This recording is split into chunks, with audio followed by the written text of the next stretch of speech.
biz bütün Türkiye'ye aynı yardımları yapacağız. لەگەڵ قەیرانی ئابووری تووشە کەمال کلژدار ئۆغڵو ڕکابەری سەرۆکایەتی لە زۆرێک لە ڕاپرسیەکاندا لە پێشەوەی ڕەجەب تایب ئەردۆغانی سەرۆکی ئێستای تورکیایە و بەڵێن دەدات نەک تەنها چاکسازی ئابووری بەڵکو و بەڵێنی دووبارە ڕێخستنەوەی دیبلۆماسی داوە لەگەڵ هاوپەیمانە ڕۆژئاوایەکانی تورکیا. هەندێک لە پەیوەندیەکان وەک لەگەڵ ئەمریکا، لەگەڵ ناتۆ، لەگەڵ یەکێتی ئەوروپا دەبێت بگەڕێنەوە دۆخی جاران لەبەر ئەوەی ئاراستەیەکی ڕۆژئاوایی بێگومان دەبێتە یەکێک لە کارە بەرایەکانی بەڕێوەبەرایەتیە نوێکە. قوڵبوونەوەی پەیوەندیەکانی ئەردۆغان لەگەڵ ڤلادیمیر پوتین هاوتا ڕووسیەکەی بەگرێبەستی وزە و کڕینی چەکی ڕووسی پەیوەندیەکانی لەگەڵ هاوپەیمانە ڕۆژئاوایەکانی تورکیادا ئاڵۆزتر دەکات. هەروەها تورکیا کە ئەندامی ناتۆیە ڕێگری لە هەوڵی ئەندامەتی سوید دەکات. هەندێک لە شرۆڤەکاران دەڵێن مۆسکۆ سیاسەتی دەرەوەی ئەردۆغان وەک سەرمایەک دەبینێت.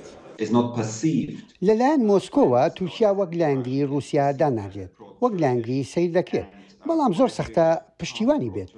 هەروەها وەک لایەنگری ڕۆژئاواش هەست پێ ناکرێت.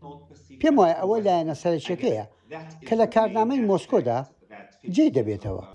تورکیا تا ڕادەیەکی زۆر پشت بە وزە و گەشتیاری رووسیا و هاوکاری لە سووریا دەبەستێت. شرۆڤەکاران دەڵێن هەڵوەشانەوەی پەیوەندیەکان لەگەڵ مۆسکۆدا ئاسان نابێت. هاوسەنگی پەیوەندیەکان لەگەڵ رووسیا سەخت دەبێت. گرنگ نییە چی ڕوودەدا بە لە بەرچاوگرتنی وابەستەی ئابووری نێوان هەردوو وڵات. کەواتە مرۆڤ هیوای ئەوە دەخوازێ پەیوەندیەکی نوێ و باشتر لەگەڵ یەکێتی ئەوروپا لە ڕووی گەشە و ژینگەوە ساز بکرێ بۆ نمونە بۆ ئەوەی پەیوەندیەکانی رووسیاژ دووبارە هاوسەنگ بکرێنەوە.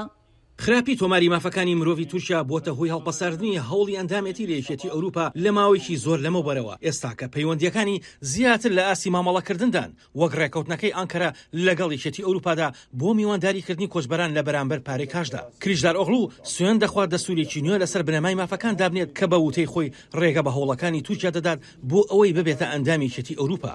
بەڵام چاودێران پرسیار دەکەن کە ئایا هاوپەیمانە ڕۆژئاوایەکانی تورکیا ئامادەن بۆ گۆڕانکاریی دیبلۆماسی لەو شێوەیە؟ نە واشنگتن و نە ئەوروپا بۆ جیهانێکی دوای ئەردۆگان ئامادە نین. لە کۆتاییدا دەبێت ئامادە بن شتێک پێشکەش بە حکوومەتی نوێ بکەن.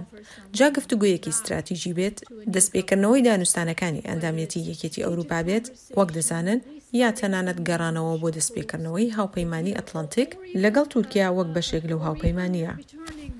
شۆفەکاران ئاماژە بەوە دەکەن کە هاوپەیمانە ڕۆژئاوایەکانی تورکیا سەریان سوورما کاتێک پارتی ئاکەپەی ئەردۆغان لە ساڵی 2002دا دەسەڵاتی کردە دەست. دەژڵێن بردنەوەی کلیژدار ئۆغڵو جارێکی دیکە دیبلۆماتکاران دەهێنێتەوە کە دوورکەوتونەتەوە.